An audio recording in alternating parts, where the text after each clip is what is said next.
There's a lot of competition for the worst thing this administration has done since they've had power.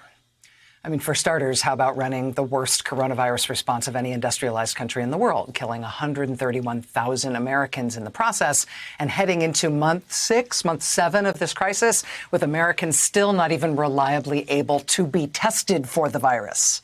I mean, that's a pretty good competitor for worst thing they have done. That's got to be a front runner, right? But the competition is stiff.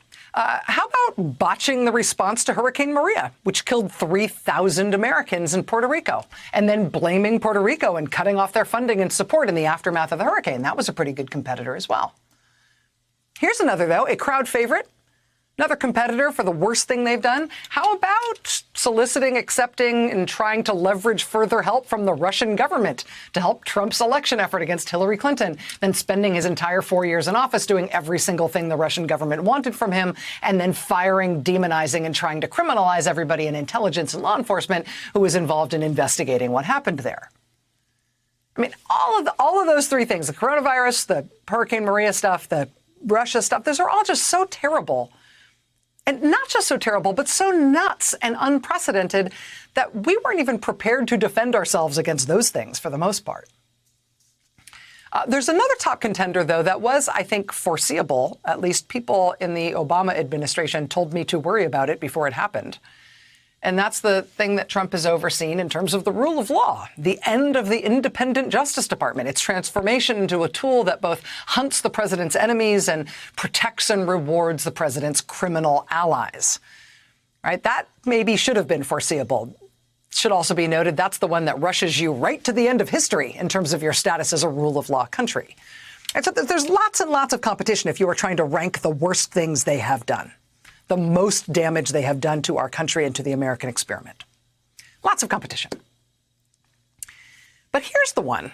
Here's the one where if you are a person who believes in hell, you have to think this is the one for which multiple Trump administration officials are most likely to spend eternity in cosmic penance and damnation.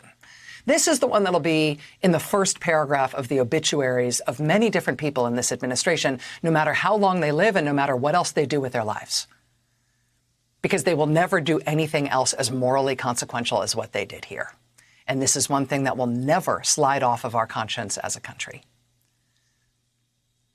And this is something we first found out the specifics of below the fold on the front page of the New York Times on April 21st, 2018, over 700 children taken from parents at the border. New York Times was first to report on 700 kids who had been separated by policy from their parents after crossing the southern border. The White House had carefully guarded that number. They'd insisted that kids being taken away from their families, that was very rare. The number was actually very low. But it turns out it wasn't low. It was north of 700. And it turned out the White House had been keeping track. As of April 2018, more than 700 kids. And the contours of that story from there on out are familiar and still to this day almost unspeakably terrible. Right? Little kids taken away from their moms and dads. Babies and toddlers and teenagers taken from their moms and dads and sent to live in jail-like conditions, sleeping on the floor under space blankets by order of the federal government in the name of us, the American people. It was an early but unspeakably ugly chapter of this administration that will never be forgotten in history. But there's a part of the story we did not know until right now. This is new. It's from a book that comes out tomorrow that's called Separated: Inside an American Tragedy. It's a book written by my dear colleague, NBC News and MSNBC congressional correspondent Jacob Soboroff, who was on the forefront of reporting the child separation story. In this fairly stunning new book from Jacob, he has broken news about what happened after the New York Times first reported on the list of kids the Trump administration was keeping, to track how many of them had been taken away from their parents.